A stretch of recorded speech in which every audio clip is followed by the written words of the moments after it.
Okay, we're going to call to order the governing board meeting at 5 o'clock p.m. I have a special person that will lead us in the flag salute today, Xavier Pineda, if you can lead us today. Please put your right hand over your heart. Ready? Begin.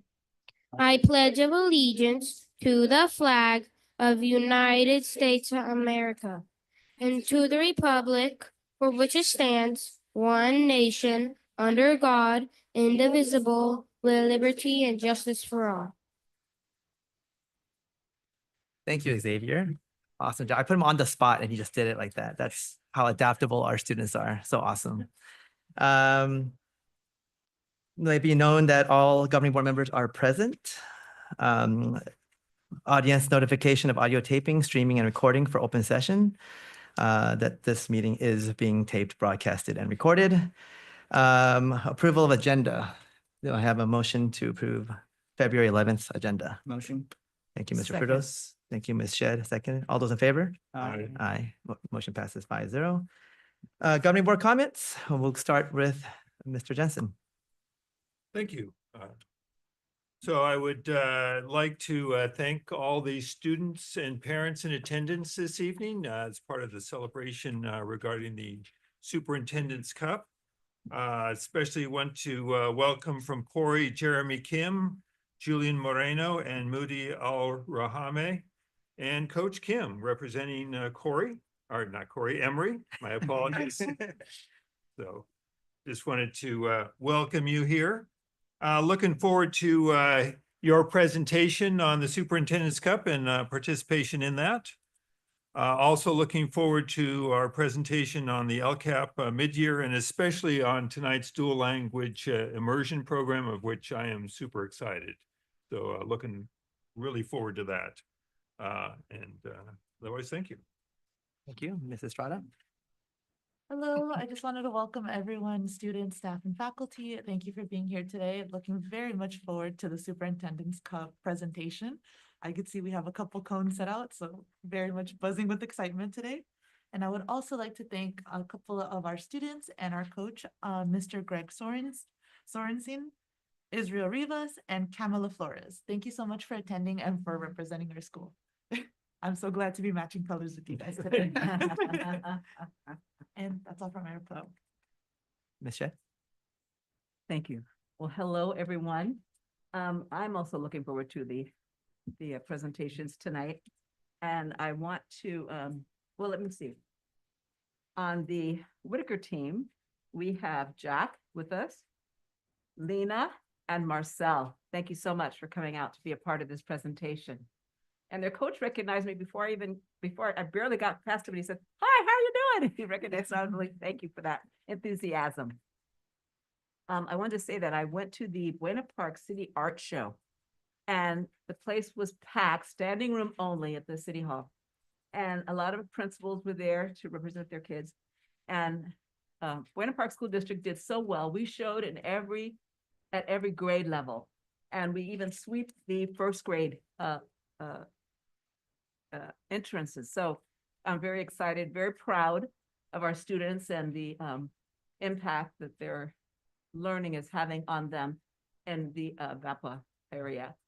And that's my report. So thank you. Wow, I must keep it short today. Mr. Frutos. Welcome, everyone. It's exciting to see all the families, all the students here. I had a little flashbacks of being at the soccer stadium at Buena Park High School with all the fans in attendance and the family. So it's great to see everybody here in the house. We also have Pendleton in the house representing. So we have Aubrey. I don't see Aubrey though. Is she here? No. I know Aubrey, Damon, Walter, Coach K, Dr. Leota. Thank you for being here tonight. Just a few things for me. It was exciting to see that our Beatty Middle School, they won 4th place at the Orange County Debate League. That's pretty impressive. They always represent our district very well when it comes to big tournaments. Comic creators also occurred. I think that is a great outlet for students or anybody to showcase artistic ability and the writing ability and putting it all together and showcasing it. I think it's a neat skill to have. I also went to City Hall and I was able to see all the paintings and all the drawings that all of our students did. It was amazing. It's beautiful to see. And just to kind of put it in perspective, we won 20 out of the 27 awards from K through 6. So that is very impressive. So we pretty much swept those recognitions. And then lastly, I do want to congratulate Ms. Jody Rodriguez for being well, I'm sorry, I lost my place here. Oh, she was selected as Orange County Middle School Counselor of the Year. I firsthand have seen the work that she does with all the students, whether it's at Beatty or any student that she comes across with, in particular with our master program. That is really neat. But other than that, I look forward to today's soccer showcase. And again, thank you students and thank you coaches for putting such an amazing Superintendent's Cup. So thank you for all that. And also to the parents for allowing your students and your children to participate and being here tonight as well. So thank you. Thank you. For myself, again, I want to also thank everybody for joining us tonight. I know we all represent in the school, but we love every school. But I want to give a shout out to Xavier, who did our Pledge of Allegiance today, Gary and Tessa, for representing Corey well on the field, but also tonight here. You know, we always talk about our district being not just about academics, but well-roundedness. And so I think tonight's presentation about the Superintendent's Cup is a good example of what we care about and we hold important, which is student well-being, physical, mental, and all aspects. So thank you to all those who put it together. And I know Mr. Rizzi's not here. Coach Rizzi, I have to give him a shout out too. He's not there, but and just all the people that put it together. So I really appreciate, we all appreciate again, the efforts that put together something like that. I think we're in the paper twice, right? Is that right? Like 2 different sections in the newspaper. I mean, pretty big deal. Not many districts around us do that kind of stuff. So I think I said, I won't say small, but mighty, but just mighty. We're very mighty in all that we do. Very nice. I just want to throw out there, if people didn't know that something's coming, that in our Beatty Middle School and Bonaparte Middle Schools, they'll be part of a street hockey league in partnership with the Ducks.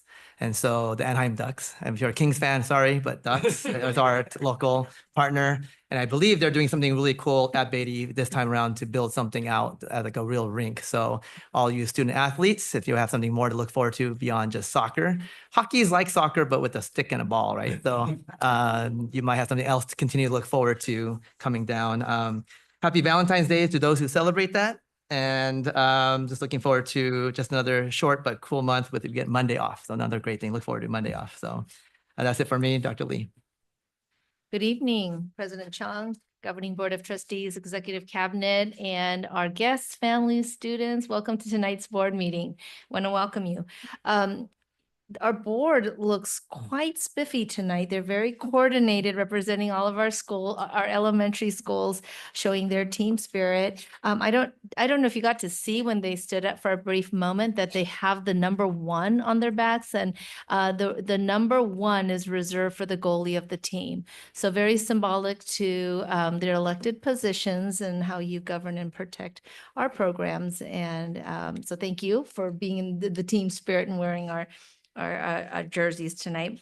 I want to recognize Hua Lee, who is a middle school teacher at Buena Park Middle School. She's been recognized as our District Teacher of the Year. So if you see her, please give her a big shout out and a big round of applause for her. We just want to be able to celebrate our teachers that get recognized for above and beyond excellence.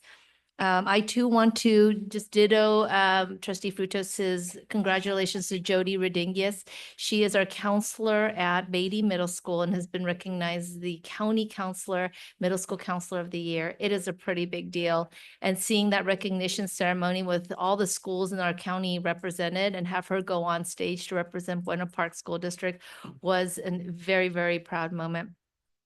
I too want to toot the horns of Beatty again on their big win for the Orange County Debate League. They placed 4th overall, but to put that in perspective, I wanted to share this fact with you. There were 330 debaters organized into 110 teams and over 20 schools represented. So in that, to place fourth overall, and not to even take away from individual distinguished speaker awards, which we did very well, and the team awards, which we did very well. So we came home and brought home trophies. I mean, we were just gold, gold, gold, gold, gold all over.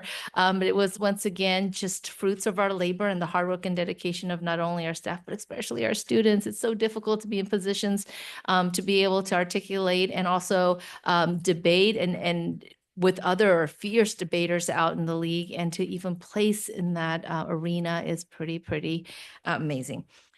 We also want to thank those who put together Comic Creators. It was a nice Saturday event. Thank you to those students who participated. It was so fun hearing your stories come alive as you animated it through your voice. Some wore costumes. It was a very fun Saturday. And then at the same time, we had our percussion team from Buena Park Middle School go compete to get first place at La Quinta High School. So lots of great things happening here in Buena Park. And yes, I concur, we are mighty. That concludes my report. Thank you. We'll move on to program and reports. The Superintendent's Cup Board presentation. Yes. We have Gil Kim representing our district to introduce this program.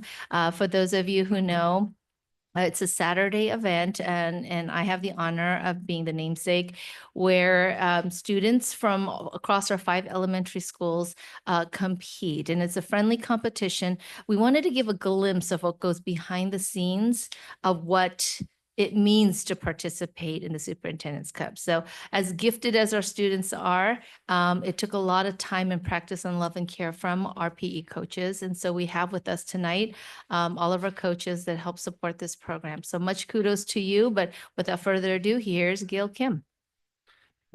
Hi, thank you. Thanks for letting me be here today. So I just want to say first, good evening to the board president, Chong, board of trustees, Dr. Lee, cabinet members, and of course, our team here at the Buena Park School District, as well as the players and their families. So thank you for joining us here tonight. It is with great pleasure that I get to present to you our Superintendent's Cup. It's our 3rd year of doing this wonderful event. The event highlights the impact that we make within our district, promoting teamwork, sportsmanship, and of course, community among our students. This year's focus was on 2 of our Buena Park's core ethical values, which was cooperation and perseverance.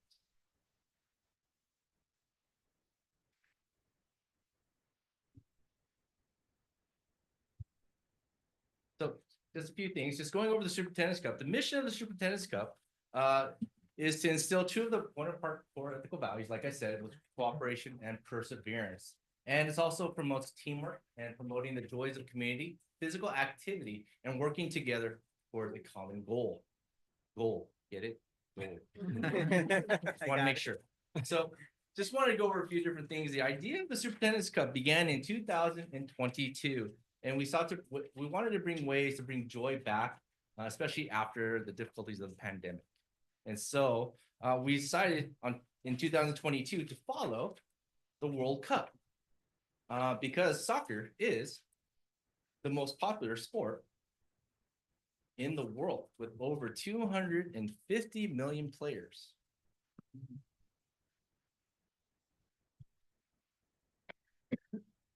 Excuse us. All right. So, and in 2022, you guys know who the winners were? Argentina was actually the champion team for the World Cup in 2022. So just some fun facts here for you. The first tournament, once again, is in 2022. And over the past 3 years, we've had 540 students participate, and they've practiced an incredible 360 hours total to demonstrate cooperation and perseverance. Every school in our district has won an award, depending on the grade level. And it's just reflecting the spirit of our friendly competition that we've had. Every year, the crowd gets enormous, gets bigger and bigger. This year, I kind of glanced, we had about 1,000 attendees for this year's Superintendent's Cup. We do have to say the MVP for noise does go to Whitaker School. Can you hear the cowbells? So I blame Dr. Hernandez for that, and Mrs. Williamson, but that's okay. That's okay. Okay. So The Winter Park Superintendent's Cup focused not only on the two core ethical values, which were cooperation and perseverance. And what we found out that it actually helped develop a couple of different values that we wanted also to present to you during this time. And that is communication, fair play, as well as teamwork. And so one of the things that happened is leading up to the Superintendent's Cup, we had practices and the coaches had practices like twice a week and just leading up to this event. And one of the things that we will focus on today is not just only cooperation and perseverance, but how other things have developed as well. I can call these extra values, but it's something that can help everyone just grow and develop into, a good person. So, but to be at this time, so I would like to demonstrate some of the drills with the PE teachers as well as some of the players here today for you. So we have joining us today are all the elementary schools, and they were introduced earlier today. So I would like to also encourage board members to help participate. Okay, you don't have to come out to the drills, but with your uniforms, we also gave everyone a whistle. Okay, your whistle has also the school and school logo on it. And so I will ask you to help us by you're gonna help us start the drills by blowing the whistle if you want. And also then end the drill by blowing the whistle as well. Okay, Mr. Frutos, though, I'm gonna ask you to help by coming out in your drill.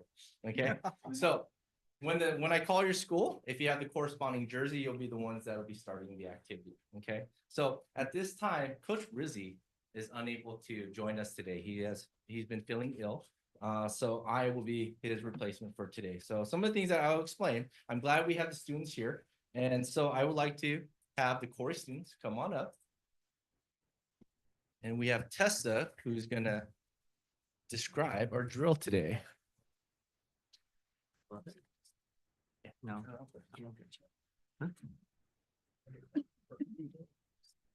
She's a VAPA student, so she likes to be on stage. So Hi, my name is Tessa, and I am in 5th grade at Corey School. Today I'm going to talk about cooperation, which is one of the most important values in the Superintendent's Cup. At Corey, we practice cooperation by doing a passing drill where we pass the soccer ball as we move side to side. thank you, Tessa.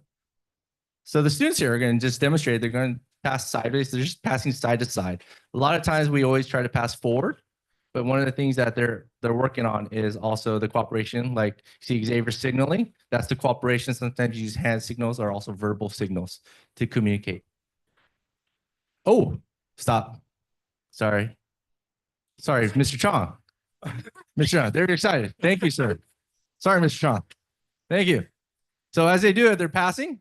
After this, they'll keep passing. And so they're just basically looking at each other and going sideways. The hardest part is restraining their power, because I know they want to kick the ball, but they're doing their best. I think that's another core value, just restraint maybe. Okay. So just want to say thank you. So Mr. Chong, whenever you're ready, you can blow the whistle to end the drill. I'd like to see the whole- Yo, keep going. Keep going. I want to see more. All right. There you go. Good job. All right. Thank you very much. So up next, we have Emory School to explain the value of perseverance.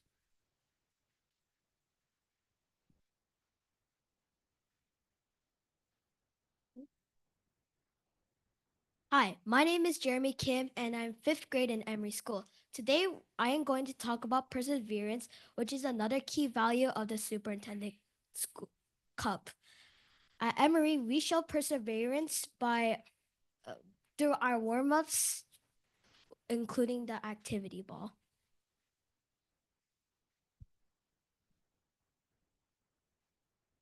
I'm sorry. I need to roll it. Okay, so this starts it, right? Well, roll it first. Roll it first. Roll it first. Okay.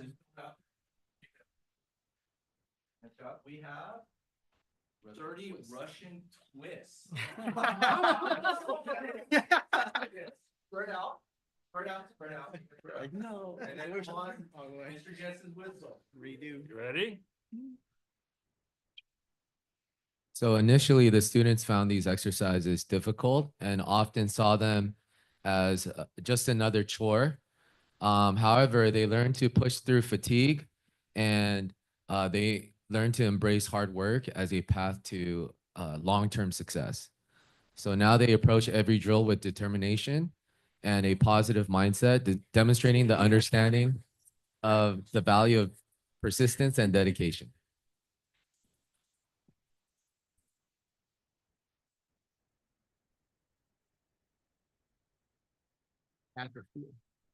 Strengthens the core. Thank you, Coach Kim. Good job, everyone. Russian twist, that is tough. All right, so at this time, I want to welcome Gilbert School to explain the value of communication. And communication is one of the skills that developed when they were doing the practice for cooperation and also perseverance.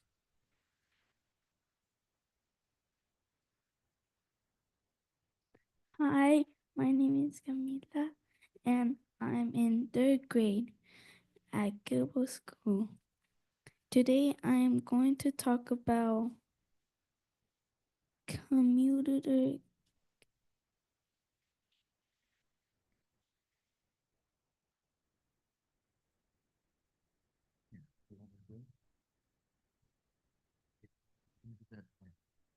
So at Gilbert School, we worked on a lot of communication. There's a few ways that we can show communication, and it's not always, verbally.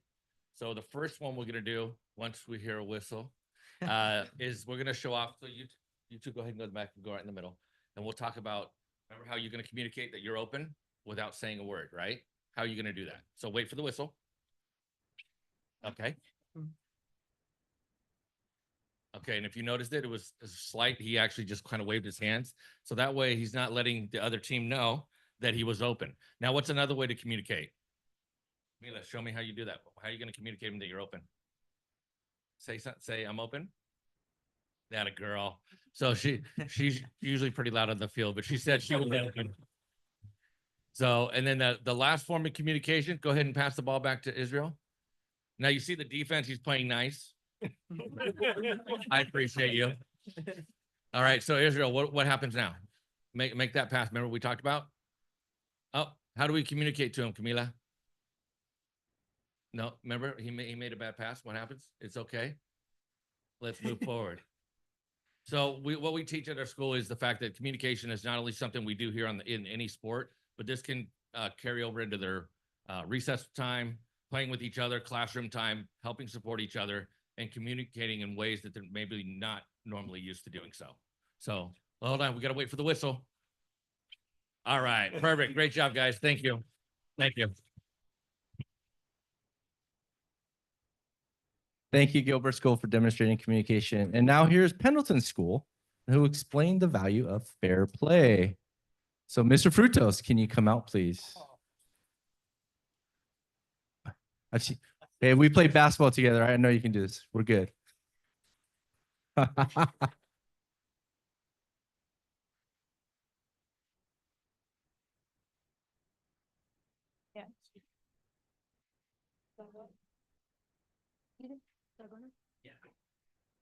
Hi, my name is Damien, and I am in the 5th grade at Pendleton Elementary School.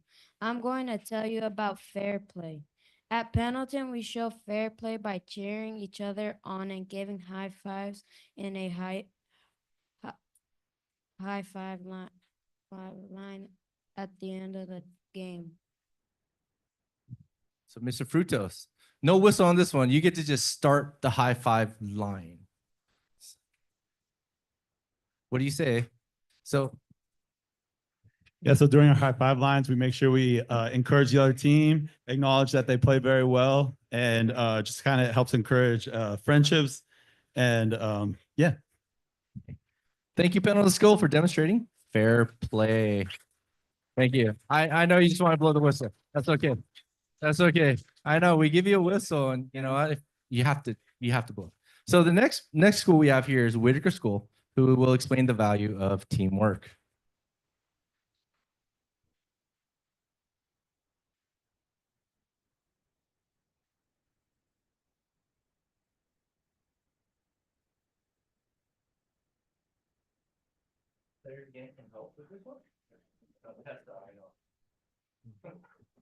Can you make a circle?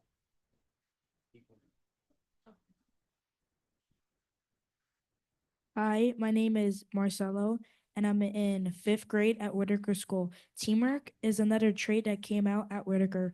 We practice teamwork by passing the ball together in the circle.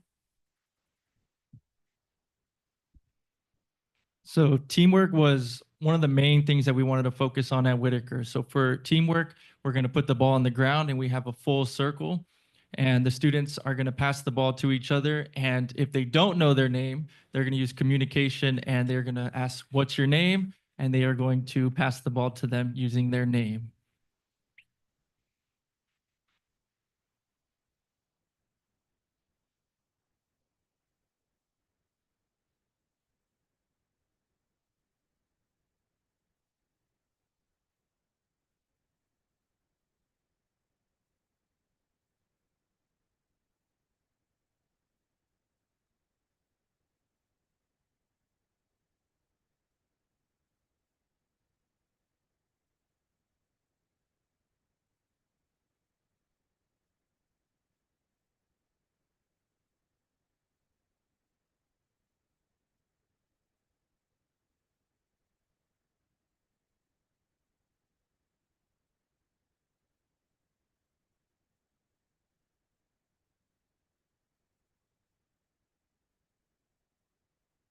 So we did teamwork where everybody passed the ball around the circle and every person got to touch the ball in this drill.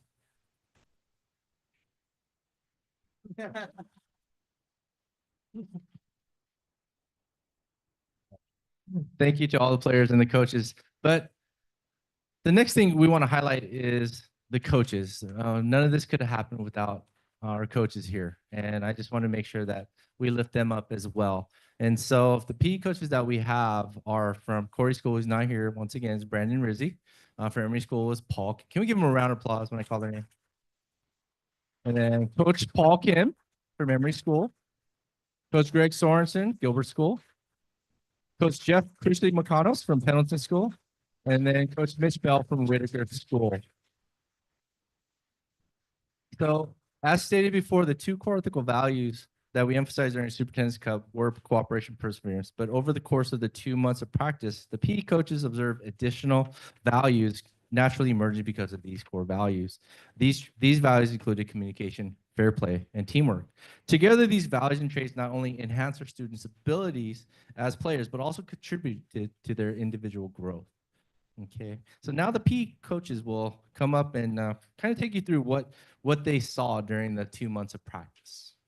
Okay, so I have from Coach Rizzi at Corey School. So he wrote that one thing that he is proud of is the way his students improved in their cooperation. So when they started, many of the students struggled to communicate and trust one another during passing drills. He stated that over time, they began working together seamlessly, strategizing, encouraging one another. He said it was amazing to see how much their teamwork has grown and how they carry these skills into other parts of their lives. Okay. And so I'm going to introduce Coach Kim.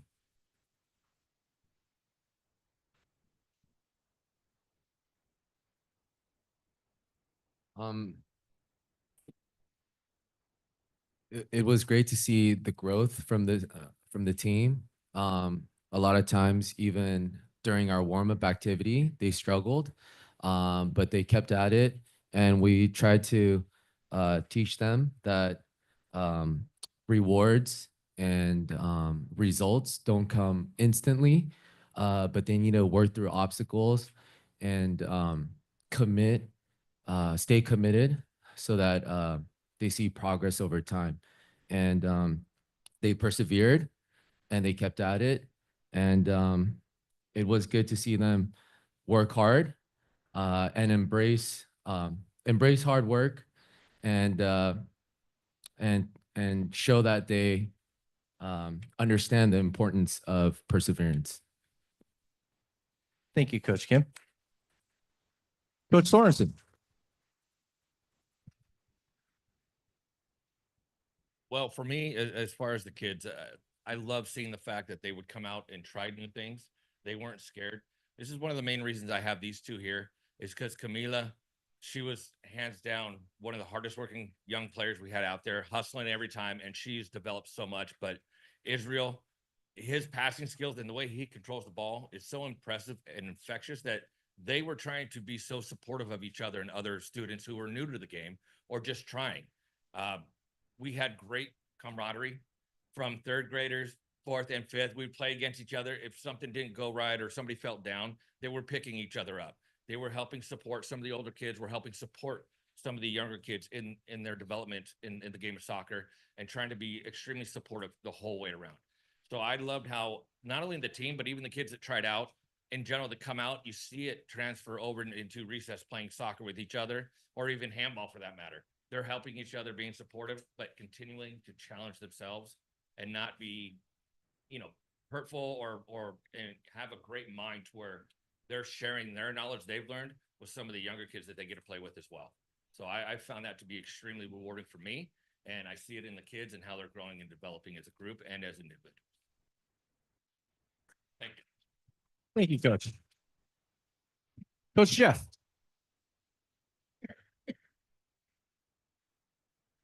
So at Pendleton, fair play was very important.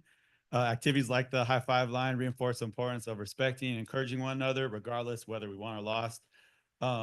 It ensures that we learn the value of fair play and allows for a more inclusive and positive environment. For example, something that we did at Pendleton is that we know that the goalies have a very challenging position because of the last line defense. So to help increase their confidence and to show how much that the team appreciated them at the end of our penalty kick drills, the entire team would just rush up to them, whether they won or lost, and cheer for them and give them high fives and make sure they felt good, no matter whether, because goalies, they're going to let in goals even if they're you know, the best goalie in the world, but just kind of showing them that it's okay that you make mistakes and we still got your back no matter what. So yeah. Thank you. And finally, we have Coach Mitch. Coach Bell.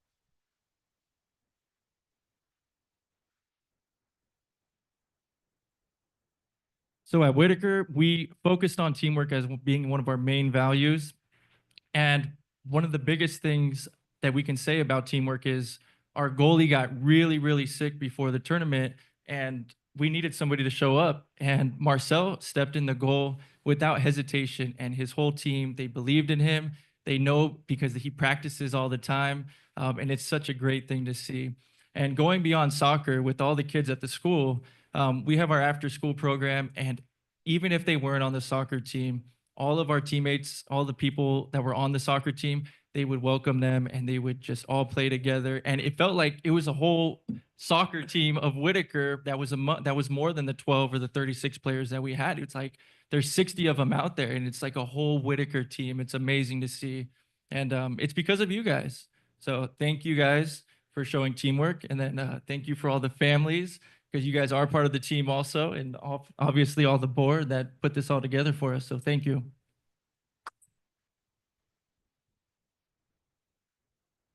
So thank you to all the coaches, the players, and also the families. But we also want to say thank you to the board, the Bourne Park School District Board, as well as the Ed Foundation and some of the other community members that we had who, without them, this probably could not have happened as well. So if you look up there, we had Kid Healthy, who helped organize the Superintendent's Cup, as well as Boynton Park High School for letting us use their facilities. We also had Cal Fresh come out, and also we had Move More, Eat Healthy from Providence St. Jude. So they were big help and sponsors that came out to help us at the Superintendent's Cup. But we also had some media coverage from the Orange County Register, as well as the Independent. These are some digital media coverages from the Register that some of you may have seen. They came out, and it's like some wonderful pictures of our players and the results. Okay. We also had a print media coverage that came out. So this was from the Orange County Register. I believe these are the two that were spoken about. So it was nice to see our students come out in the newspaper, and it was just fun to see. We were very excited when we saw them and when we saw the newspaper. And then big thank you once again to just our school district and everyone that supported the Superintendent's Cup. I think one of the things that we found out was that, you know, because of this, we were able to give our students an opportunity to shine. not only just by playing soccer, but also I think for me, the greatest thing I saw is that they were able to come together as one school district, not one school separately, but come together to play a wonderful sport. And that brought us all together, not just individually, but as a community. And that couldn't happen really without all of you here. So I just want to say thank you. And this is the end of our presentation. So do you have any questions for us or some of the students, coaches at this time? I noticed you had a lot of referees out there. Were those from Boynton Park High School, or where were all the referees from? Oh, great question. Kid Healthy, who actually we partner with, they helped organize it. They brought most of the referees. We did have some high school volunteers from the varsity boys and girls team come out, and they did help us referee, I believe, one or two of the games. We were short some of the referees, but they were there to help us, and that's why Boynton Park High School, they did a fantastic job just coming out supporting whatever they needed. Awesome. Any other questions? Actually, President Chung, I do have a request. Can we get a 5-minute intermission so I can get some special autographs from all the soccer players here? Sure. I just wanted to also say thank you, everybody. Thank you, students. I always say like our students demonstrate, I think, better than what adults do in terms of how to act and show sportsmanship and these 5 core values. So again, kudos to all our students and our parents. Usually sporting events don't always turn out well with the parents, but our parents did a fabulous job modeling what parents should be like. But the student, like if you watch that day, no student was not showing fair play, not showing teamwork, not showing team spirit. And I think that's very impressive at the age of 3rd, 4th, 5th graders. There's a lot of news out there about what happens with youth sports and different things, but sports is a very positive thing. So just demonstrated today. Again, thank you, students, for being great role models to everyone around that's what this is about. So I appreciate that. And if everyone's okay. Oh, If I Dr. could make a Dr. Obi? comment, just as a shameless plug for Quarter Mania, which is February 22nd. It's sponsored by the Buena Park Foundation, who co-sponsors this event. And we just want to thank the board of the Buena Park Education Foundation for all being present at this event. Not only are they a huge support, but they do these fundraisers to help not only Superintendent's Cup, but also our Choir Festival and our other passion programs, and offers teacher grants, goes straight into the hands of teachers and kids. So please, if you want more information, please contact my office, February 22nd, Quarter Mania. Oh, Ms. Estrada, last thing. I just want to make a quick comment. Thank you again, Camila, for also showing communication with your coach as well during the presentation. You did a really good job, and I know I as well do get shy sometimes speaking up, and I really do thank you for persevering and really showing the core ethical values with your teammate as well, Israel. Awesome. With that, this might be a great time to take pictures and take a break, exit. We'll take a 5-minute break. Yes. Autograph time, players.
Ready to start again? Thank you. Victor.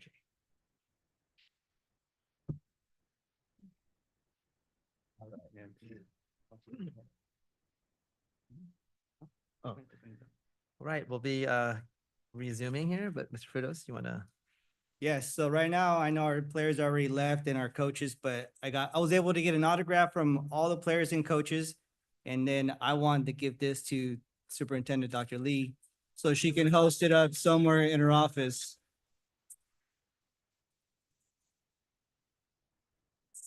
So it wasn't for me, it was for Dr. Lee in the district. I was waiting for you to ask me to sign it. Oh, you are gonna sign Feeling a little something? FOMO. She was getting hers a little So bit. you're gonna sign it in a second. Wow, thank you, thank you. All right. Here's the pen. Moving on to the local control plan, accountability plan, LCAP, mid-year monitoring report, and the local control funding formula budget overview for parents for 2024-25. I'm assuming our, Yes, I would like to welcome our Chief Academic Officer, Sari Wong, who will be presenting our LCAP presentation update for us tonight. Always hard to beat our presentation after our students. I will try to be as exciting as possible with our mid-year LCAP update. So good evening, Board President Chung, Board of Trustees, Superintendent Dr. Lee, Cabinet, and guests. I'm pleased to present our Local Control and Accountability Plan, our LCAP, mid-year report with an overview of our progress, outcomes, and expenditures as we continue our implementation of our LCAP for the 24-25 school year. But before we begin, I would like to take a moment to express my appreciation to our fiscal department, including a Director of Fiscal Services, Neelam Kakar, and our Chief Financial Officer, Sandy Petit, for their effort in providing the expenditure updates and budget overview included in this report.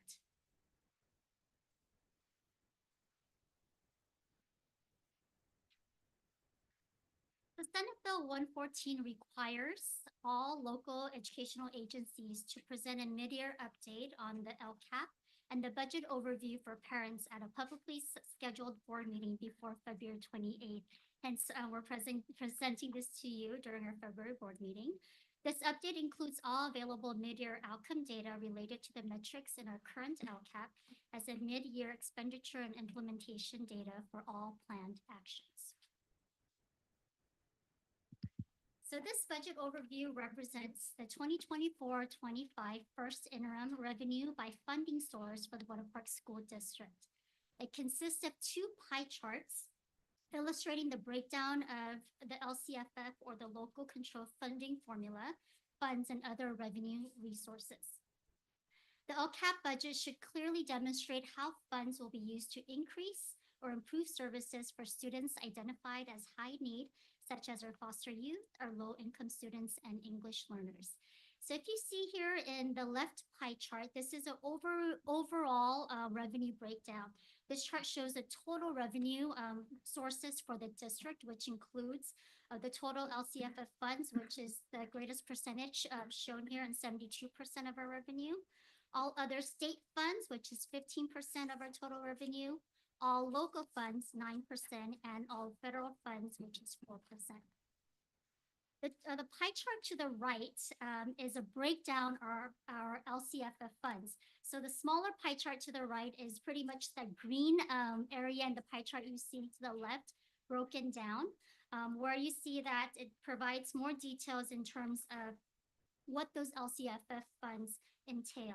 So you see here that there is all other LCFF funds, which is 57%, and within the LCFF funds, we do have 15% of LCFF supplemental and concentration grants that's generated through our foster youth, English learner, and low-income student counts at our school district. So this next slide shows how we will be assessing our progress in terms of our actions for each of our goals. The red bucket will show that we have not started that action item. The blue bucket will show that we are in progress of implementing the action. And then the green bucket will show that we have completed the implementation of the action item. So goal one, we have a total of 4 goals for our LCAP. Our first goal focuses on developing critical competencies in English language arts, mathematics, and language proficiency. We're implementing evidence-based instruction to increase cognitive engagement and close achievement gaps, particularly for multilingual learners, low-income students, students with disabilities, and foster youth. So how we have organized for our presentation today is I'll be sharing our LCAP goal. Along with that, I'll be sharing the metrics that we studied or analyzed to see where we're at in terms of meeting the goals that we have set. And then we'll be also sharing the actions that follow each goal.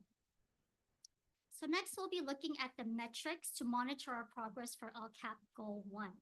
We are focusing again on student performance using key assessments, which include our summative CASP in ELA and math, our summative LPAC, our iReady in reading and math, and we're particularly looking at our D2 results. Also looking at our California dashboard results in terms of access to standards aligned instructional materials, and then our EL reclassification rate. You see here that for our summative CAST, we are looking at the recently dashboard shared CAST results.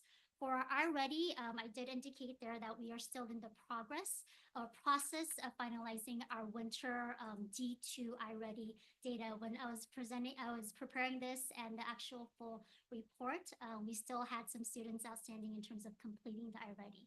So at our LCAP for annual update, I'll be sharing the data for our iReady results. Our next couple of slides will focus on the actions that we have put in place to meet our Goal 1. There is an overview of our actions as we're funding to support student achievement, such as purchasing instructional materials, implementing iReady diagnostics, and providing professional development. And as you can see here, we do have the budgeted expenditure as set at our June, as presented at our June board meeting. And we have actual expenditures as of December 31st of 2024. And you can see there that in terms of where we're at with implementation, that we are currently in progress of implementing the actions presented here. The next slide goes on to continuing with the action plans to meet Goal 1. As we focus on our students' academic achievement and support, we have professional learning for Tier 3 intervention indicated here. Although the actual expenditures as of December indicate 0, it means that we are currently implementing the PD for Tier 3 as it does not have been invoiced or as shown here, but we are in implementation or in progress of providing PD for Tier 3.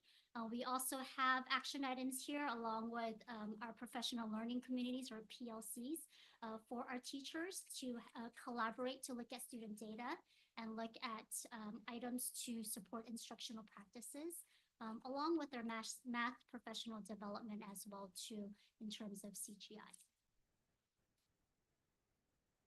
Our second goal focuses on ensuring that students receive high quality, highly qualified staff to deliver standards-based instruction and support district systems designed to increase cognitive engagement for all students, especially those with unique needs, within clean, well-maintained school facilities that foster a positive learning environment. This next slide shows the metrics that we will measure to see if we are meeting Goal 2. One area we're looking at is in terms of school facilities are well maintained. And we're looking at this in terms of our facilities inspection tool. We saw that it was in good repair and we're continuing to be in good repair in terms of our facilities. The second matrix, the metric here is maintain clean and well-maintained facilities. And this metric is measured through our LCAP survey. So that survey was conducted at the end of last school year in terms of our students, staff, and parents input in terms of how they felt our school facilities were maintained. We are currently conducting the LCAP survey for students, with students, staff, and parents, and that result will be presented to you at the annual LCAP. The next slide continues with LCAP Goal 2 metrics. The indicators also encompass professional development and curriculum instruction. And our goal is to provide ongoing and effective professional development tailored to the needs of our district. Here we have indicated what our baseline was in terms of the number of professional developments that were provided to our staff members and where we're at currently in terms of our mid-year update. I do want to indicate here, though, last year we had a total of 43 CGI Math PD sessions. And as you can see in the far right column, you do see that there's a significant decrease of the number of CGI PD that were provided as in 4 sessions. And this is because this is a 3-year long process that we've put in place in terms of CGI professional development. This is year 3. So year 1 and year 2 was quite heavy in terms of introducing our CGI to our teachers in different cohorts. Currently, for this year, our goal is to provide professional development for new teachers that are new to our district with CGI strategies and practices. With the professional development training curriculum instruction, to measure its effectiveness, we do conduct a survey with our staff members through our LCAP survey of where our staff stands in terms of their thoughts of the effectiveness of our PDs. And through that, we provide plans for the following year. So currently, that LCAP survey is in progress, and we'll have the updated survey results to you in June at our annual LCAP report. The next 2 sets of metrics is to see for our fully credentialed, appropriately assigned teachers, as well as access to standards aligned instructional materials. For our metric on fully credentialed and assigned teachers, we look at our START, which is provided here in our California dashboard. Our access to standards aligned instructional materials is seen or resulted from our Williams visit. As you can see here, from our baseline for fully credentialed and appropriately assigned teachers to where we're at in terms of mid-year update, you do see that there's 86.6% of our 193 teachers that are fully credentialed or appropriately assigned. This is something that as across departments, we are collaborating our efforts to focus on following up on reconciliation of the data for appropriately assigned teachers. And that's to ensure that they're fully credentialed. So that's something as we move forward that we are working together as across departments. Going into actions for goal 2. As you can see here, so that we have to meet the goal of having highly qualified staff to deliver standards-based instruction. Just to point out some key action items here, we have our ongoing special education staff there to provide tiered intervention for our students with IEPs. We have, as you can see even today with their elementary PE teachers, far beyond the support that they're providing our school sites. In terms of meeting the goal of goal 2, this action provides time for our teachers to collaborate during the professional learning communities times as our PE teachers are meeting with their students to provide PE education. Just to pinpoint a few more here, we have our library media clerks at each of our elementary school sites and middle schools to support student access to high quality curriculum, materials, and resources. And the last item here is tier 2 intervention. And this is putting into consideration our elementary teachers providing small group and a strategy group instruction for our teachers to meet our students' need for our students to receive tier 2 intervention. The next page also shares further actions for goal 2. This encompasses our technology support, our systematic and strategic use of data through our coordinator of assessment accountability. And this also entails our early learning department as well as our transportation. So these are areas that all the actions are being put into place so that we can go towards meeting our goal 2. And as you can see here, they're all blue bucket, meaning that we are in progress of implementing these actions.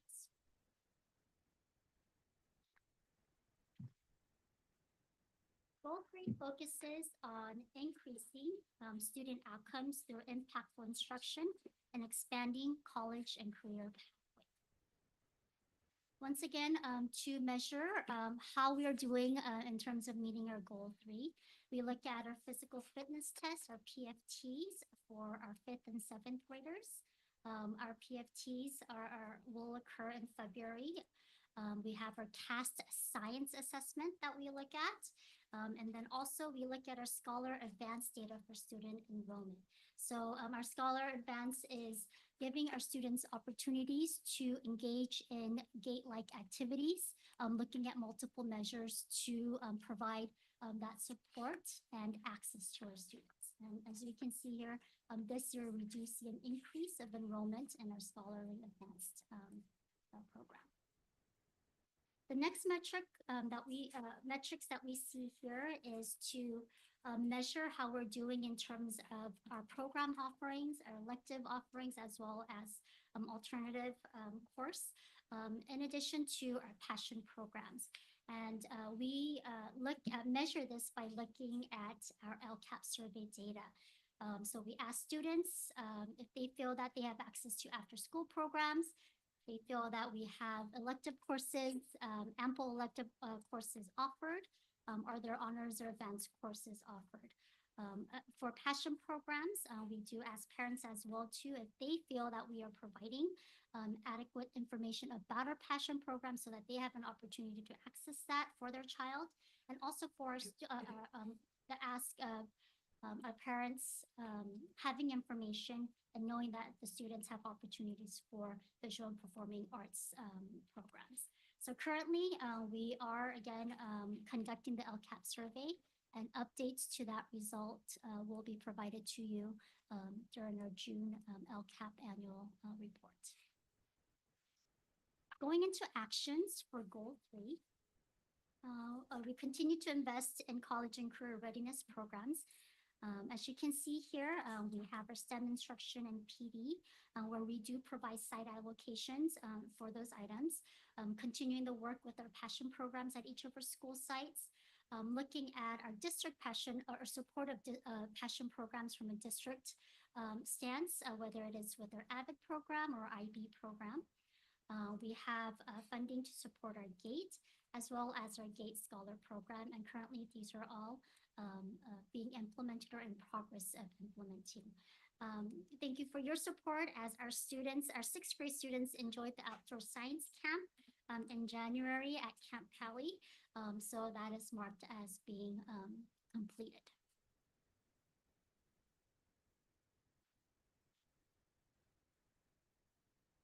A few more action items for LCAP Goal 3. Through our middle school college course, so this is what we call the dual enrollment course that we offer our middle school students to have access to college courses. Right now it's computer programming that our students are accessing through Fullerton College.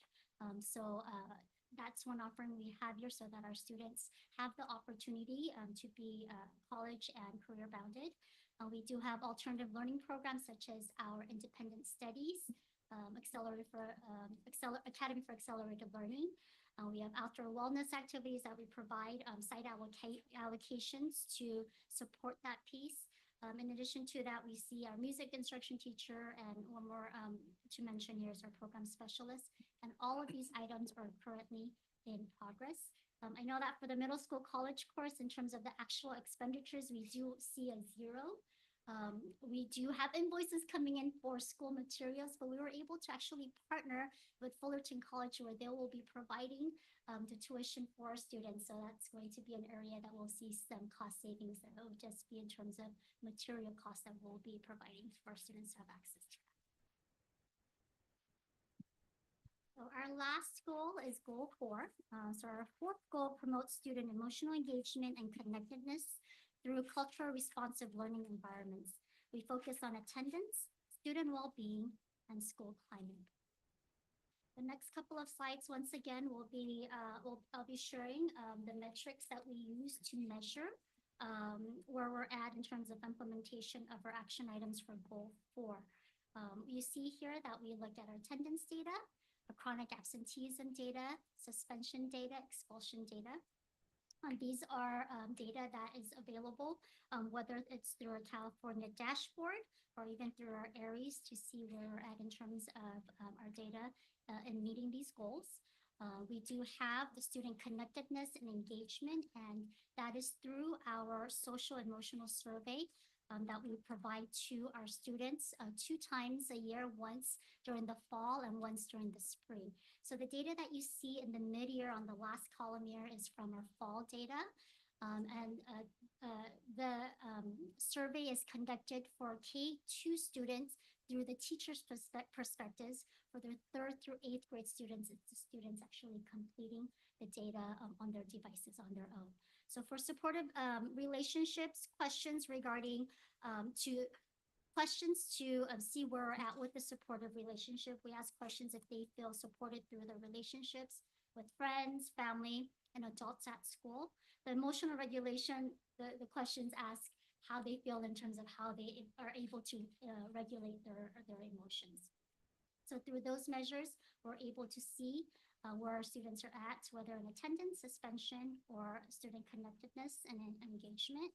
To continue on with that piece, for student connectedness, we also do ask teachers and adults to make them feel welcome. Another question we do ask is, teachers, adults believe I can do well? Once again, that's through our LCAP survey, and that's still in the process of being conducted, and that survey result will be shared in June. Along with questions for parent and family engagement, we seek input from our families through the LCAP survey as well too. Asking questions along the line of, do they feel that they're part of decision-making at school and the district? Are they receiving communication in their preferred language? And if our parents feel that there is a strong partnership from home to school as well too. The third piece here in terms of metrics is the California Dashboard Local Indicators Report that we share out to you that shares some of these questions here. This is a self measurement that we do within the school district to see if we're providing our staff and families with welcoming environments. And from here, we do, as a desired outcome, like to maintain and increase the status of being in full implementation and sustainability and providing these supports for our families. The next metric is along the line of school climate. Once again, we look at our LCAP survey data from our students, staff, and parents in terms of how they feel in terms of school climate and safety. Once again, we'll be sharing the updated data with you in June. And the next piece here is the facility inspection tool. The baseline was that we are exemplary in terms of our rating for our overall facility rate. And at that time, there was 14 vandalism and graffiti work orders. As of today, we do not have, as of December, we did not have any work orders in regards to vandalism and graffiti. And based on our most recent facility inspection tool, we are still at the exemplary rating at our schools. Our next set of metrics, and this is the last slide for metrics for Goal 4. We look at parent participation for students with disabilities in terms of committees or parent engagement activities. We looked at parent training that were offered and parent advisory groups such as our ELACs, our DLACs, and our LCAP steering committee. So we show here what our baseline was at the end of last school year. We either want to maintain or increase our offerings of parent engagement opportunities and time for them to give us input in terms of district or site initiatives. And on the last column, you'll see our update as of December. The next few slides will go into the action items to meet Goal 4. Actions under this goal include hiring mental health support staff, expanding outreach for student engagement, and increasing parent workshops. So as you can see here, we have the actual expenditures as of December 2024, whether it is in our goal to improve student attendance, we have our student engagement and outreach clerk expenditures there to support that. We do have our middle school attendance clerk, along with, just for the wellness of our students, there's a continuum of mental health support staff along with our nurses and health clerks as well too. For parent engagement, we do have the action the action of parent workshops, and all of these items are currently Blue Bucket, which is we are in progress of implementing these actions. Here you can see additional action items to meet goal 4, to encourage and to continue receiving input from our educational partners. We have the LCAP advisory group. Currently, we do have 0 expenditures as of now. Currently, we are meeting, our LCAP steering committee is currently meeting. I believe it's our 3rd meeting going on to our 4th meeting. So that's just an expenditure that will be coming. We do provide supplemental and additional translation and interpreting services for our families so that they can engage in participation, whether it's through our LCAP focus groups or during our ELAC or DLAC. We have our behavior response team action item here to build upon our school culture and to respond to that as well too. As you can see here, there's also the middle school guidance specialist, along with positive school climate that we are all currently in progress of implementing for goal 4. And our last few action items here for goal 4 is having our wellness teacher and special projects, and also to ensure that we do have a well-maintained and welcoming campus for our students. We do have an action listed there, and along with their specialized staff, which has to do with our school safety, which includes our crossing guard support as well too. And all of these items are currently in progress in terms of implementation. This last slide is to share the next steps as we look at our LCAP moving forward. We are going to continue engaging stakeholders through our surveys, steering committees, and focus groups to receive input. We'll conduct deeper data analysis to refine our strategies and present our annual LCAP update in June of this school year. But together, whether it's within collaboratively with all of our departments, we are committed to supporting our students for their success and to meet all 4 of our goals that we have placed here in our. Thank you. And any questions? I would like to note on page 26.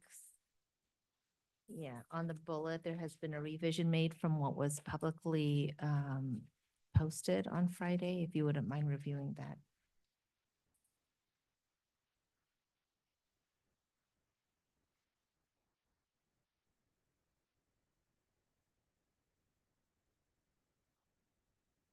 Here for our goal 4 action under middle school guidance specialist. Our budgeted expenditure is $128,635, and our actual expenditures as of December 2024 is $56,014. And I did put an asterisk there as we did revise the actual expenditures from what was presented on our posted agenda on Friday.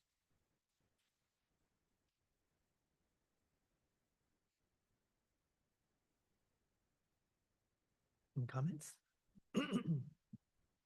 I just had a clarification one. I mean, these are all numbers. So when it comes to class size reduction, like 1.2 million, that's mainly because of staff, right? That's where most of the budgets go to maintain that class reduction. Mhm. So all the dollar breakdowns, class reduction costs 1.2 million to make sure we keep the class size as they are. Just one clarification. Primary grades. I just want to mention, I think it's great, under goal 3, where we have middle school college courses. I think that's a great, thing to have on there. Is there a possibility to expand it to additional classes later on based on what we currently have right now to kind of, make it a little broader for them? Yes, actually with the updated contract that we do have Fullerton College, And as they're providing the funding to provide the courses for our students, that definitely opens up a lot more course options for our students. But it will come with us surveying our students to see what the interest is as well too. So yes, there's definitely opportunities for that. That's what I was thinking, like PE is probably one that's easy, right? They can, they can get credit for, there for college credits. I mean, there's, classes that are easily obtainable, that I know our students can, kind of work towards already. So that's a reason why I was asking. And the other question I have is under the parent training. I see that we have 349 participants. Are those unduplicated or are they, some of them duplicated? To see if we can get a difference in numbers on that. And it doesn't have to be right away, but if we can, probably I can Friday report, see if we can get like a breakdown if the participants are unduplicated or duplicated participants for the trainings that we have provided for them. Yes, we'll do. With the participants, as we, when we do count the numbers, we're not checking name to name, right? So some may be where they may have gone to one workshop where they're counted in that number, and then they went to a different workshop and they were counted in that number, but I'll provide an update through the Friday. Thank you. Just to clarify though, expansion on Fullerton College depends on if the professors are available also to teach those classes, right? So it's not like us getting free choice in every class. It's based on also what's available, and which Correct. professor can teach it, right? Yeah, so Okay. they do share their course catalog with us, and also depends on the enrollment as well to sustain a class. Anybody else? Yeah, on the LCAP survey that's currently in progress, how long is that Is that like a month or 2 months, given the complexity of that survey? Yeah, we do usually try to give 3 weeks or 4 weeks, but we did just extend it as we're looking at the number of responses coming in, as we wanted more responses. So we opened it up to extend it another week, so that we can have, well, first of all, we do to give more time, but ultimately we want to hear more from more of our families and staff. Thank you. No other comments? Thank you so much for that and your time. Thank you, your team, for putting that together. Moving on, I think next, we have hearing session. Audience members may request to address the board on an item on or off the agenda. Per board bylaw 9323, individual speakers shall be allowed 3 minutes to address the governing board on each agenda or non-agenda item. The board limits the total time for public input on each item to 20 minutes. The total time allowed for public comment shall be 30 minutes. Audience members wishing to address the board during the hearing session on the agenda should fill out a request to address the governing board form and turn it in to the executive assistant prior to the board holding the hearing session. Is there any comments? No comments today. Yeah, such a big crowd. Not one comment. Awesome. Approval of the minutes for January 27th, 2025 meeting. Do I have a motion to approve the minutes? Thank you, Mrs. Estrada. Do I have a second? Second. Thank you, Mr. Jensen. All those in favor? Aye. Aye. Motion passes 5-0. Action discussion calendar. Next first item is to approve of the dual language immersion program implementation plan. I believe we have a presentation on that as well. Yes, I would like to invite Dr. Sandra Song, our Director of Academic Programs, to present for us an update on the dual language immersion program, as well as to seek board approval on the next steps. Good evening, Board President Chong, Board Trustees, Superintendent Dr. Lee, Cabinet members, and guests both present and online. My name is Sandra Song, Director of Educational Programs, and this evening I am pleased to provide information on dual language immersion. I'd like to express my gratitude to the Ed Services team and the DLI Task Force for their collaborative work in this huge endeavor.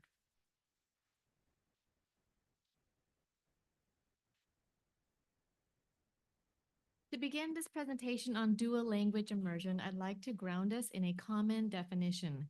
Dual language immersion, or DLI, programs develop bilingualism, biliteracy, and biculturalism in English and a partner language.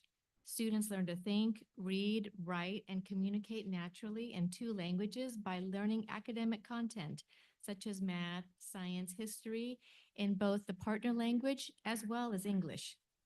Dual language immersion offers a comprehensive educational experience that goes beyond simply learning a language. Students in DLI receive the same rigorous instruction based on state standards as their peers in a traditional English mainstream class, but with the added benefit of learning in two languages like English and Spanish or English and Korean. Utilizing a balanced approach in instruction is provided in both languages to ensure students develop proficiency in both languages. This innovative program offered within our public school system provides a unique opportunity for children to become bilingual, biliterate, and bicultural global citizens. Unlike isolated ESL and traditional or transitional bilingual programs, DLI is an additive program model, enriching students' linguistic and cultural repertoire by adding a second language without diminishing their first language or cultural identity. Dual language programs offer a multitude of benefits for students, including cognitive benefits, as learning in two languages has been shown to boost brain power, improving cognitive functions such as problem solving, multitasking, and critical thinking. Studies have shown that students in DLI programs typically outperform non-DLI peers on state assessments, which include language assessments, as well as content standards like math, ELA, science, and social studies. Bilingualism can lead to increased college and career opportunities in a competitive college landscape. Dual language programs foster a global mindset and prepare students for an increasingly interconnected and multilingual world, promoting cultural understanding and empathy. DLI programs build on the rich home language they already come with and are viewed not as English language learners, but true emergent bilinguals. Developing proficiency in two languages empowers students with a valuable skill set that opens doors to diverse opportunities in their future, which could include higher salaries or a hiring edge.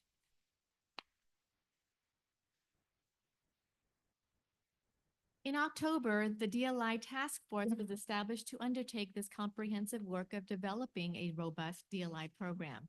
And this DLI task force is composed of a diverse range of key educational partners, including certificated and classified staff, school and district administrators, and parents. The Orange County Department of Education Multilingual Services provides valuable guidance to this task force. And this task force examines key program components and addresses potential development challenges, conducted site visits to exemplary DLI schools within Orange County. They review relevant research and ultimately formulate recommendations for our district's future DLI program, some of which I will be sharing with you tonight. This timeline outlines our journey beginning in October to now and the work that still needs to be done to launch a successful program in the fall. As you can see, the task force meetings are outlined here in red along with the topics covered. And you can see that we've also had multiple parent information meetings starting in December. Right now, we're about in the middle of that timeline.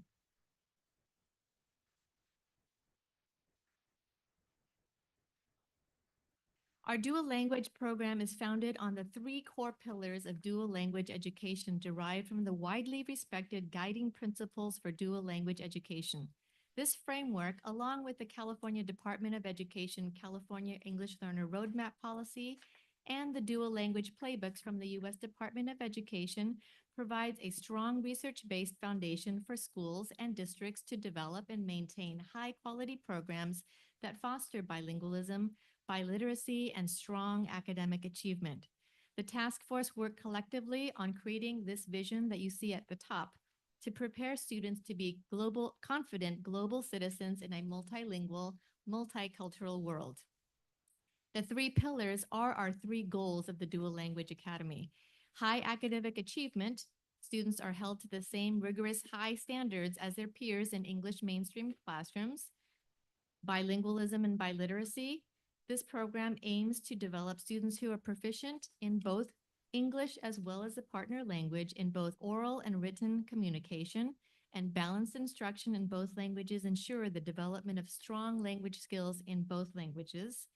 And sociocultural competence. A positive and inclusive learning environment is fostered that celebrates diversity and promotes cultural understanding. Students learn about various cultures and perspectives, developing empathy and a strong sense of global citizenship.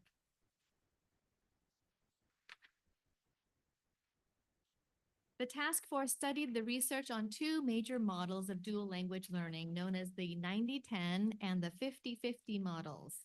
In the 90-10 model, the partner language is used for 90% of the day, starting in preschool, TK, and kindergarten, and only 10% of the day is taught in English. This is more of a true immersion model where students are immersed in that partner language. Literacy in the partner language is explicitly taught first, and in third grade is when English literacy is formally introduced, although English language development is part of the day from the beginning.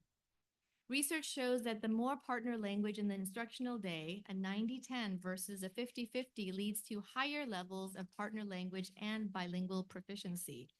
In terms of English language development, research also shows that although students in both 90-10 and 50-50 programs demonstrated high levels of English proficiency, in the long term, more English in the instructional day from a 50-50 model did not necessarily lead to a higher proficiency in English.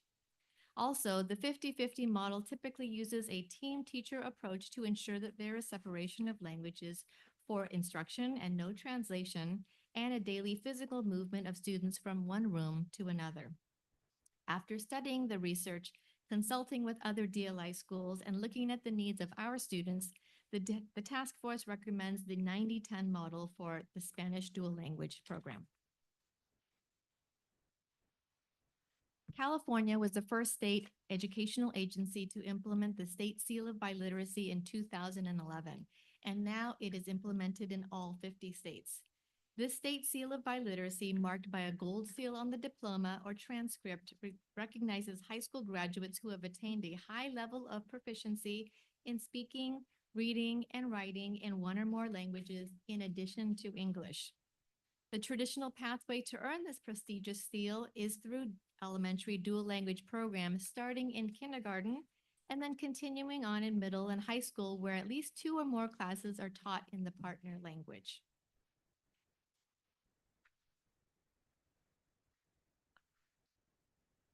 As with all educational programs, success lies with a strong partnership between the home and school. Meaningful family engagement is crucial for maximizing the benefits of this program, and this involves fostering a strong commitment from families to actively support their children's learning journey. Practical applications of this engagement include things like encouraging students at home with projects and assignments, participation in school celebrations, regardless of whether this family speaks or understands that partner language at home. But a minimum of 5 to 7 years of intense study are needed to fully develop second language academic proficiency. So family commitment is critical to the success of their child in a DLI program. And interested families should attend an information meeting prior to enrollment. In order to gather input from our district families, the DLI task force compiled a brief DLI parent survey. This survey was shared across the district to all families through our BPSD communication portals in the fall of 2024. And here are some highlights from that survey.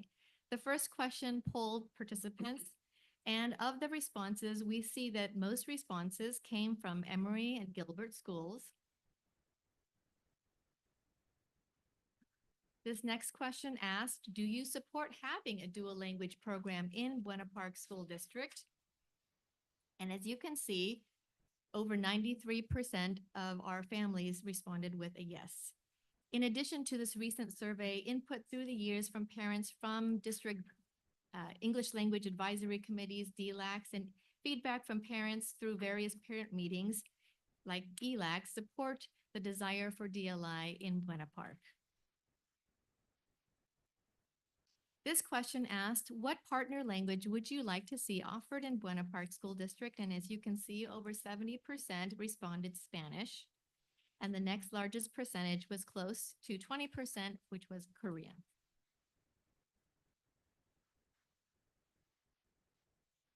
The DLI Task Force enthusiastically recommends Carl A. Gilbert Elementary School as the prime location for our upcoming 25-26 preschool and kindergarten dual language programs.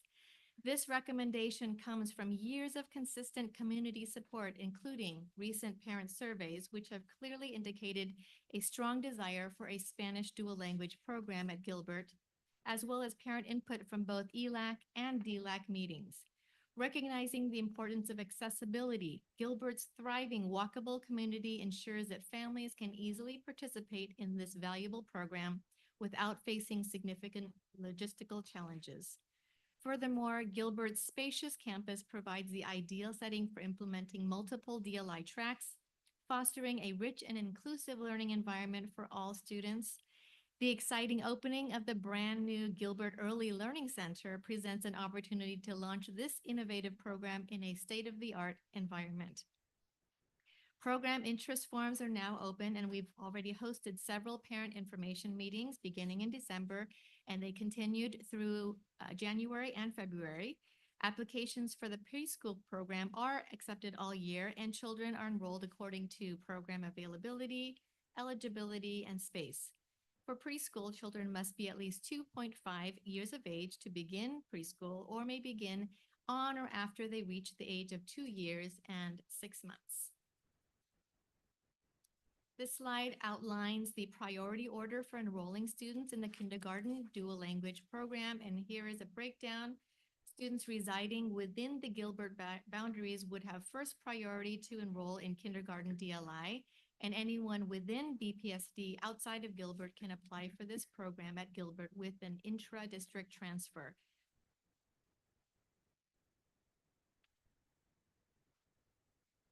For BPSD families, although the intra-district priority window just closed, they can still apply for an intra-district transfer to the kindergarten DLI program.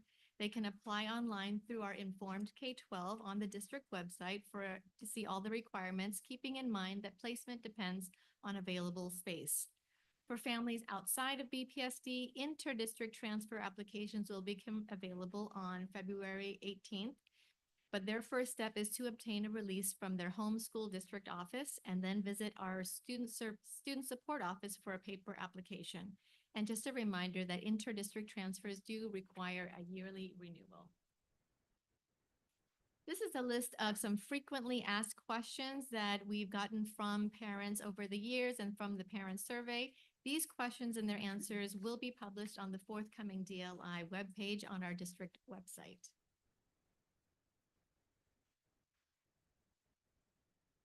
In closing, I want to express my sincere gratitude to the board for this opportunity to share information about the exciting possibilities of dual language programs. We are truly enthusiastic about the potential benefits for our future families and the rich, diverse learning environment it will create. Thank you again for your time and consideration. If there are any questions or comments, I will take them at this time. Any comment? Thank you for the excellent presentation. I do have a few questions.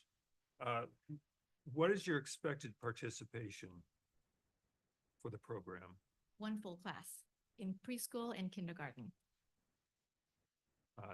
Define a full class. Is that 20? Is that 25? 27, I believe, is the maximum, right?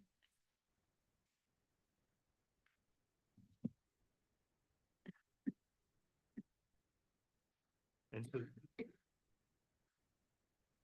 so you said 20 pre-K and K and kindergarten, what classes? One in preschool and then one in kindergarten. So the following year, you would then have 3? So the It would just, so- you keep going through the Yes. grade levels, Yes. correct? So the following year would have a preschool, TK, kindergarten, and first grade. Yeah. And then the following year after that, we're adding second grade, And then the plan would be to go all the way through all the way through middle 5th? school. Oh, all the way through middle Yes. school. Excellent. Thank you. So there's a pathway all the way to high school. Okay. So starting with the 90-10 plan, I agree with it. I just think there's the potential to discourage students from entering the program whose base language is not Spanish.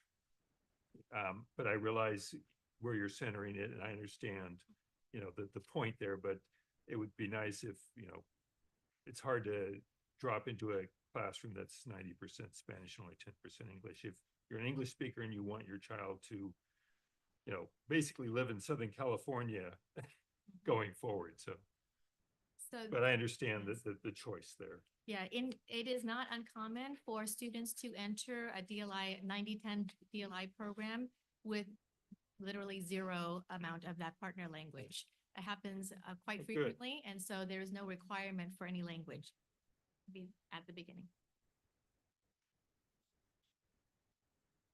Thank you.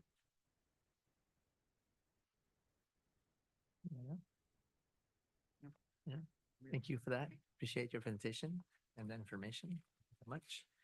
Do I have a motion to, or we had discussion, I guess, so, yeah, discussion or any discussion items on that?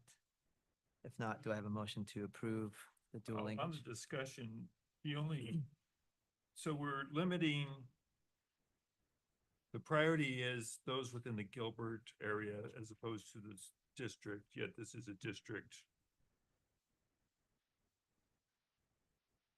Kind of a district proposal for the entire district. Does that make sense? That we're limiting the priority to first, essentially those attending Gilbert. Right, and because this is not an additional class we're proposing. Yeah. It's in lieu of a class. The priority does go to students in the neighborhood because that would be their home school. Yeah. But we are facing declining enrollment. We're looking at numbers to see, there will be opportunities for people outside of the Gilbert community to be able to enroll. So we do lottery systems if it comes to like a high interest level, and there's always options to expand, looking to see how many do want the program. So do we have preliminary numbers? We could get that to you. I did, yeah. Do we have preliminary, interest forms? Okay, thank you. Any other items discussed? Do I have a motion to then approve the dual language immersion program implementation plan? Motion. Thank you, Mr. Frutos. I'll second. Mr. Jensen, thank you. All those in favor? Aye. Aye, motion passes 5-0.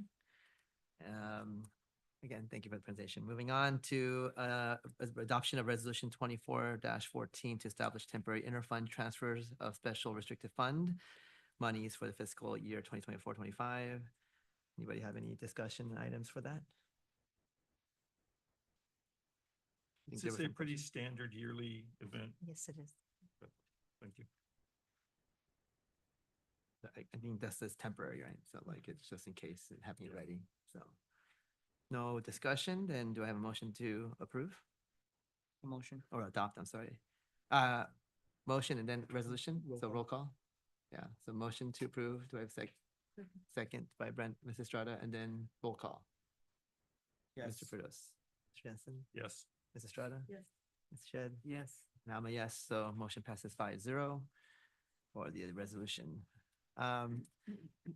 Next is the nomination and vote for the 2025 CSBA Delegate Assembly. I think we have that list if we open it in or have a copy of it. There's the 7 delegates and we're supposed to be able to select, or 7 seats and we're supposed to select 7 candidates. So I don't think we have to really nominate or say anything. I think we're gonna, unless there's something or somebody that somebody would not like to vote for, like to know. Thank you, Ms. Shed, for your service again and willing to do this as well, on top of serving our district here. I guess, is there any discussion or anybody want to not support one of the candidates? All the candidates looked fairly well qualified. I was impressed. Some maybe a little overqualified, but I'm sure they will serve well. Especially this one from Buena Park Elementary School District. Yeah. I think she has come to wealth of experience. It just caught my eye real quick. I was like, wow, this person's amazing. I know Miss Berryman from Fullerton. She's very passionate, very good as well. So I know there's some other names here that I've served a couple times, I'm sure, but if everyone agrees, I think, do we, I think for me, I don't have a full seven, but I do have two. Ms. Beverly Berryman and Ms. Roya Shed are my two. Yeah, I think we can actually vote for all seven if you wanted. So you only want to vote for those two? Yeah, based on my due diligence and what I selected was those two. And so you do not care for the other five. It's not that I don't care. It's just my two selections are those two. So you only want to do 2 out of 7. I do. Oh, okay. Anybody have a thought on that? Let me see. So there's one ballot per board. So Mr. Frutos is proposing only to nominate Ms. Berryman and Ms. Shed. I'm willing to go all 7. I didn't, in reading their bios, it appeared that they were all qualified. Ms. Shed, do you know some of these people? Yes, so I hate to only nominate 2, but yeah, when I look at the list, I mean, everybody, I would say, let's see, hold on, trying to see the next, there's 7. Like who've worked really hard, like Susie Schwartz has been very active. Barbara Schulman, been very active. Teresa Rocco, been very active.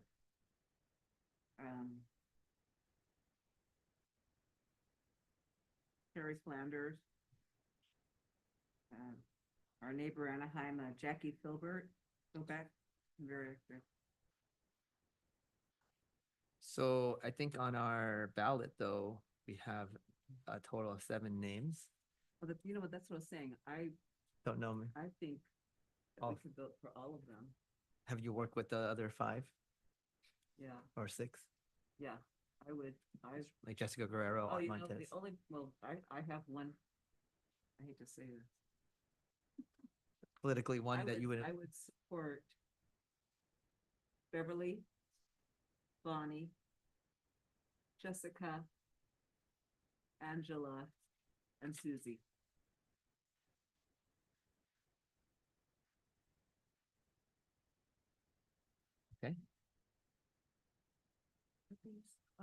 On my part, I would like to support Beverly, Art, as well as Ms. Shed. okay. So Mr. Jensen, if I get it correct, you're okay with all 7. Yes. I'm okay with all 7. Ms. Estrada, you're okay with Ms. Berryman, Ms. Shed, and Mr. Montez as the only 3, or are you open to others as well? I'm open to the others as well, but it was kind of Ranking? yeah, Okay. If we had to pick 3, if we have. okay. If not, if you had to pick 7, you pick all 7? Okay. Ms. Shed, you're okay with everyone but Mr. Montez at this point? Do you have a problem with Mr. Montez? So you would have a hard time endorsing that one? Yes. Okay. And Ms. Fruto, only Ms. Shed and Mr. Merriman. Oh, yes. Okay. So the only biggest point of contention might be Mr. Montez. I think one is supporting, one is against. We could just take a vote and then just kind of go with majority. At this point, I think that might be ideal. So how about I go through each name and we just say, if we get 3, we'll say they count. Okay. Ms. Berryman? Aye. Aye. Okay, show of hand. Okay, that's 5. So that's 1. Ms. Shed? They got 2 Okay. names. Miss Castre? Then I'm okay with that. Okay. So then there's 4 out of 5 on that one. I'm okay with this. Okay, 5. Ms. Hernandez? That's 3. So we'll put that one as of now because it doesn't get the majority. Ms. Guerrero? Yes. I'm okay with that as well. So that's 3. Schwartz? Yep. Susie Schwartz? Okay, that's 5. And then Montez. I think at this point we have 2. So based on our voting, I would propose that, because we were mentioning majority, we will go with Berryman, Shed, Castre, Hernandez, Guerrero, and Schwartz. Okay. Is that okay? Okay. Do we need a vote on that? Okay, do I have a motion to approve those 6 names? Thank you, Mr. Firdaus. Motion. Oh, you need a He second? motioned, yeah, second. Ms. Shed, second. All those in favor? Aye. Aye, motion passes 5-0 for that. Thank you, everybody. We'll move on to the consent calendar. Unless a trustee has a question concerning a particular item and ask that be withdrawn from the consent calendar, items are approved at one time by the governing board. Does anybody have anything to remove, Mr. Stenson? Can you skip me for a second? Okay, Ms. Estrada? Nothing to remove. I don't have anything to remove. Nothing for me. Nothing from me. I have nothing to remove as well. I'd like to remove item Item, which one? M. M. Is it to remove or are we going to? Well, not to break it out. of the consent Pull it calendar. out. So Yeah. we'll approve the items A through L, and then we'll hold on M for discussion. All those in favor, do I have a motion to approve items A through L? Thank you, Ms. Estrada. Second. Thank you, Ms. Shed. Second. All those in favor?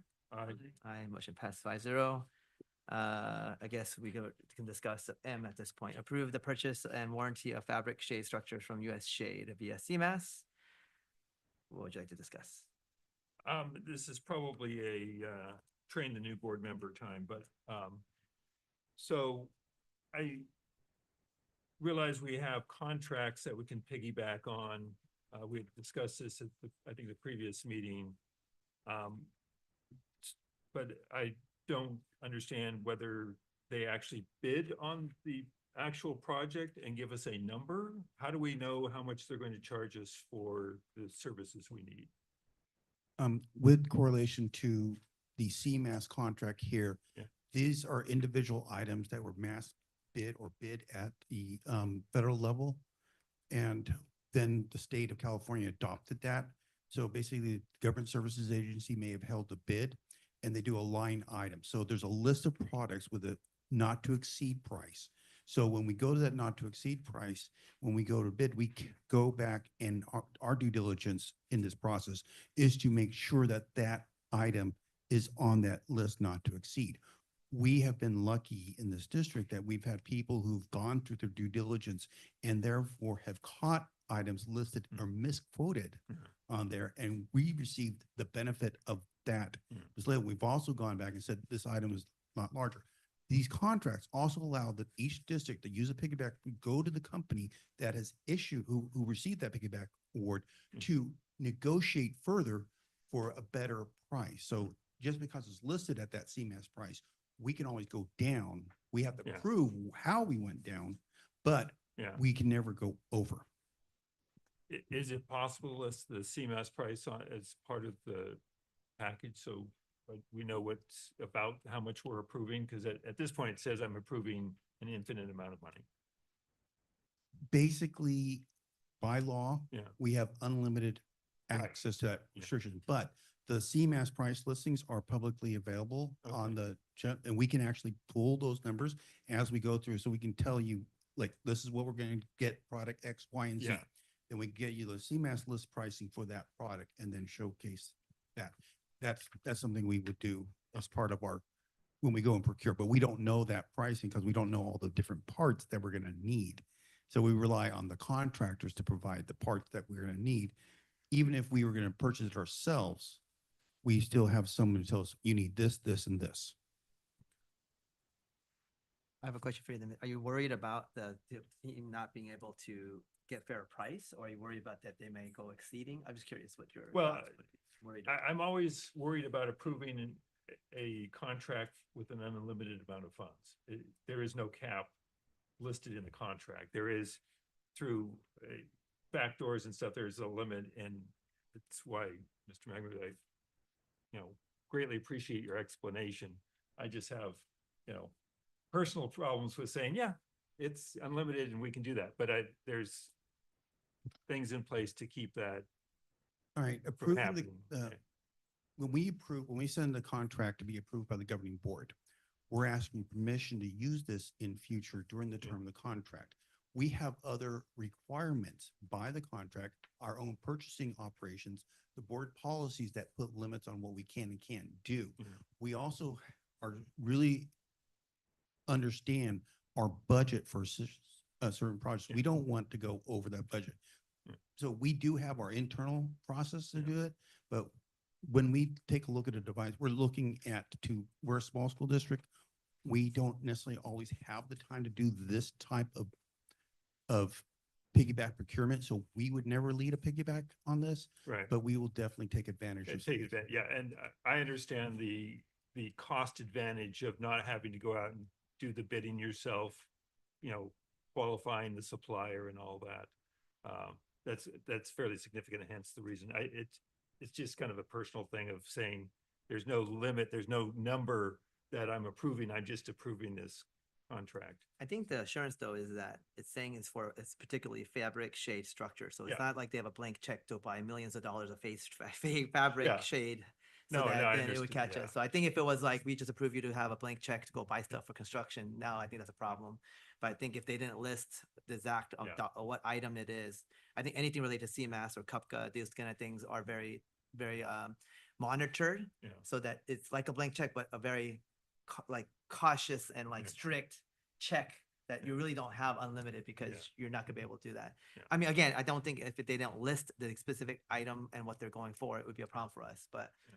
I think we always assume and trust our team that if they don't ask the question to know what it is, then I think it's good to know. Yes, I think there's a good question to Yeah. ask. I'm just saying, just to clarify. And then at some point, we'll see it in our board packet, the expenditure of that fund, right? So Correct. if there was something really wrong with it, we could break that out and say, hey, this seems, Yeah. extensive for a wind shade. Yeah. My only other I'll call it a concern is I do know we have local in Buena Park fabricators of this kind of equipment.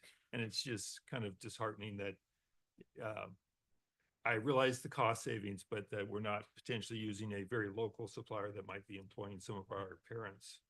Other considerations that we have to have DSA approved Yeah. products, and not every local Yeah, I provider is DSA. Yeah, I approved. understand DSA is a And- very big threshold to overcome and makes it difficult for our smaller community suppliers to do that. I understand. And both our auditors and Orange County Department of Education have no problem telling us that we did something wrong when we did it. So we have two oversights that really come Yeah. and look at what we do. And we have the lawyers over at OCDE really help us understand those parameters. Well, yeah, a third one. We have Ms. Latit and Ms. Kakar, who are like the Yeah. ultimate auditors of our, we never have an unlimited check. They make sure it is So there's perfect. internal checks and Yeah, balances, yeah, even and though, and I, seeing that the final number does, help. So thank you. I appreciate the responses and help for the new board. I think it does sound kind of scary to kind of say we're approving something that is unlimited, but I think I, for one, have confidence in our team and the ability to kind of foresee all that and utilize all the safeguards that we do have in place for, our team to provide us numbers at the end of the day when the numbers need to be presented. So I think it does sound scary, but I think we have a great team that can, itemize everything for us and have a good breakdown for us. But I do appreciate that, we are looking at it with a cautious eye and crossing our I's and our T's, right? So I think for me is I have to allow our team, trust our team to go through that process and provide us that information before we can start questioning it up front. Once they present us that information and something needs to be re-verified or cross-referenced, then that'd be, I think, the time for us to kind of check with our team. But for myself to kind of prejudge something expenditure that is not there, this is just saying that we're just, using a bid and have the ability to get items and then therefore have something be presented to us at a later meeting or through a Friday report. So I think I just want to say I appreciate the work that goes into looking into all that for us before it gets presented to the board. Before we put it to approval, I just want to make a comment. We did extend our consent calendar to be much larger. Two things I want to point out for myself that I thought just people don't know. The Golden State Pathways grant on here is great. That's kind of giving us more money for our CTE programs. And I think a lot of the work our team does on S services or people to write grants to beefing up our programs is very big. So that was a great one. Whoever wrote that, thank you for that, as well as the ELOP programs. That little spot part in my heart. So I'm glad that we're ready to continue on with that offering. So just want to point that out in case people didn't see that in our consent calendars because it's much larger now. Anybody else want to comment on anything before we go to the last item? Kudos, as you said, that's, all that extra money we get in is, for our students. Very much. Okay, then do I have a motion to approve item M on the consent calendar?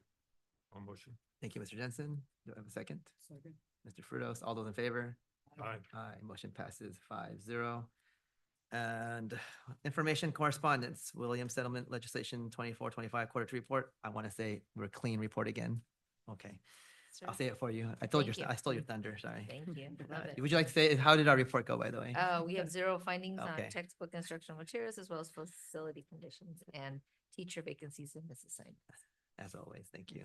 And major topics for next month. No changes No changes. to previously approved major topics. Okay. And is there any board member requests for information and or future topics? No?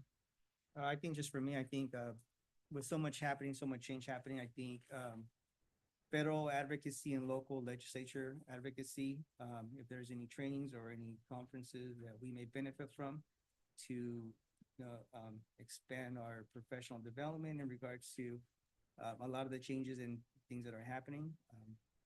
If we can allocate additional funds, if there is any, for such conferences to kind of be in tune and updated with a lot of the mass changes that are happening across our the education landscape as we speak. I think that might be a good future topic for us regarding just in general conferences and costs and where we are financially or fiscally able to. I know Ms. Petit's not here, so Neelan is here, but let's wait till Ms. Petit comes back. Neelan might be a little bit more bleak with her forecast. I'm just kidding. But I think it's worth talking, and I'm sure we have viewpoints we can share at that time. But I don't know, Dr. Lee, should we have a good time as like April? April would be a great time. April as the item would be great. Maybe that's a future topic. Anything else? Okay. Closed session conference with Dr. Lee, Superintendent of Buena Park School District, Labor Relations with BPTA, CSEA, Non-Represented Management, and Discipline, Employee Discipline, Discipline Dismissal Release, and the Superintendent Eval. Do I have a motion to go into closed session? Motion. Thank you, Mr. Frutos. Second. Ms. Shedd, thank you. All those in favor? Aye. Aye. Closed session at 6:59.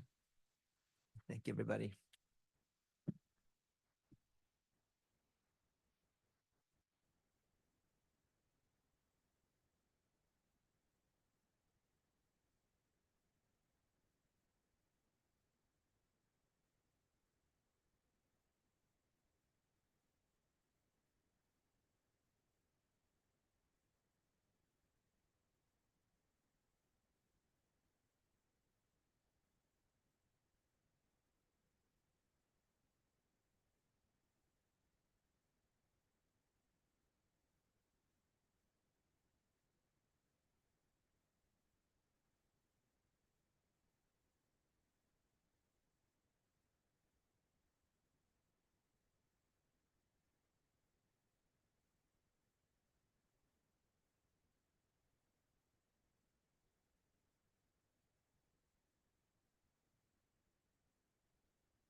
All right, do I have a motion to reconvene?